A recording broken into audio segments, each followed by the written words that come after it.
वाद विवाद न्यूज, सर्वसामान्य जनतेचा आवाज।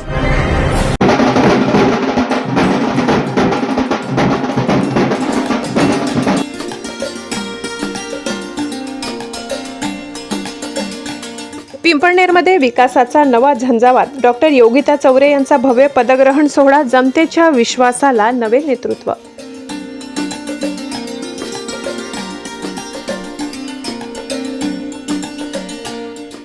पिंपळनेर नगर परिषदेच्या इतिहासात सुवर्णाक्षरांनी नोंद होईल असा ऐतिहासिक क्षण मंगळवार दिनांक 30 डिसेंबर रोजी साकार झाला। भारतीय जनता पार्टीच्या लोकनियुक्त नगराध्यक्षा डॉक्टर योगिता जितेश चौरे यांनी सकाळी 11 वाजता अधिकृतपणे पदभार स्वीकारताच संपूर्ण पिंपळनेर शहरात आनंद व उत्साहाचे वातावरण निर्माण झाले। पदग्रहणापूर्वी श्री क्षेत्र मुरलीधर मंदिरात विधिवत पूजा अर्चना करण्यात आली। नंतर ढोलताशाच्या गजरात, फुलांच्या वर्षावात व नागरिकांच्या प्रचंड उपस्थितीत भव्य मिरवणुकीद्वारे नगर परिषद कार्यालयात आगमन झाले। संपूर्ण शहर विकासाच्या नव्या पर्वाचे साक्षीदार ठरले। या भव्य सोहळ्यास भाजपा जिल्हा अध्यक्ष बापूसाहेब खलाणे, माजी नगर परिषद उपाध्यक्ष बबनराव चौधरी, धुळे ग्रामीण उपाध्यक्ष चंद्रजीत पाटील, भाजपाचे पदाधिकारी, नवनिर्वाचित नगरसेवक, नगरसेविका, शहरातील नागरिक मोठ्या संख्येने उपस्थित होते। पदभार स्वीकारल्यानंतर बोलताना नगराध्यक्षा योगिता चौरे म्हणाल्या, जनतेचा विश्वास हेच माझे खरे बळ। पिंपळनेरच्या सर्वांगीण विकासासाठी मी कटिबद्ध आहे। स्वच्छता, पाणी पुरवठा, दर्जेदार रस्ते, आरोग्य सुविधा, पारदर्शक प्रशासन, मूलभूत नागरी सुविधा या बाबींचा सर्वोच्च प्राधान्य दिले जाईल असे त्यांनी ठामपणे सांगितले। याचवेळी नगर परिषदेत बहुमताने लोकनियुक्त नगराध्यक्ष झालेल्या डॉक्टर योगिता चौरे यांच्याकडेच प्रभारी गटनेते पदाची जबाबदारी सोपविण्यात आल्याची अधिकृत घोषणा करण्यात आली। त्यामुळे नगर परिषदेत एकहाती नेतृत्वाखाली समन्वयपूर्वक व गतिमान प्रशासनाची नवी दिशा निश्चित झाल्याची भावना व्यक्त केली।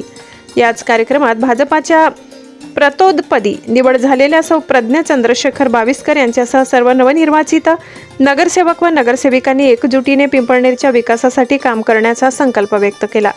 हा सोहळा केवळ पदग्रहणाचा कार्यक्रम नसून पिंपळनेरच्या उज्ज्वल भविष्यासाठी ऐतिहासिक निर्धार ठरला। ही भावना उपस्थितांमधून व्यक्त होत आहे। नवे नेतृत्व, नवी ऊर्जा आणि नवा विकास। पिंपळनेरच्या विकासाच्या नव्या पर्वाला आज भक्कम सुरुवात झाली आहे।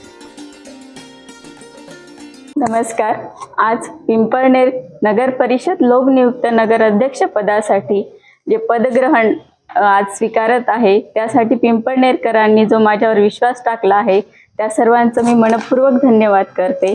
तसेच माननीय पालकमंत्री जयकुमार भाऊ रावल, माजी केंद्रीय मंत्री डॉक्टर सुभाष भामरे, तसेच माजी आमदार कुणाल बाबा पाटील, माननीय आमदार अमरीश भाई पटेल, तसेच भारतीय जनता पार्टीचे जिल्हाध्यक्ष बापूसाहेब खलाणे, तसेच माजी जिल्हा अध्यक्ष बबनभाऊ चौधरी, माननीय सभापती हर्षवर्धनजी दहिते, तसेच ग्रामीण जिल्हा अध्यक्ष उपाध्यक्ष चंद्रजीत भैया पाटील व भारतीय जनता पार्टी धुळे जिल्ह्याचे पदाधिकारी, पिंपळनेर मंडळाचे अध्यक्ष व पदाधिकारी व सर्व पिंपळनेरचे भारतीय पक्ष जनता पार्टीचे सर्व ज्येष्ठ निष्ठावंत कार्यकर्ते, असं सर्वांचं मी मनपूर्वक धन्यवाद मानते व कोटी कोटी प्रणाम करते।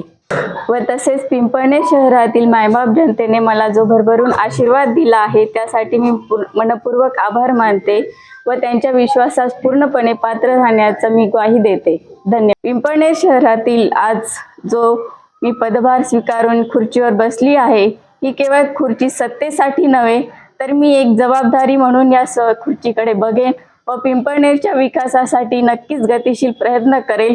धन्यवाद। ब्युरो रिपोर्ट, वादविवाद न्यूज, प्रतिनिधी खुशाल वाडेकर, पिंपळनेर।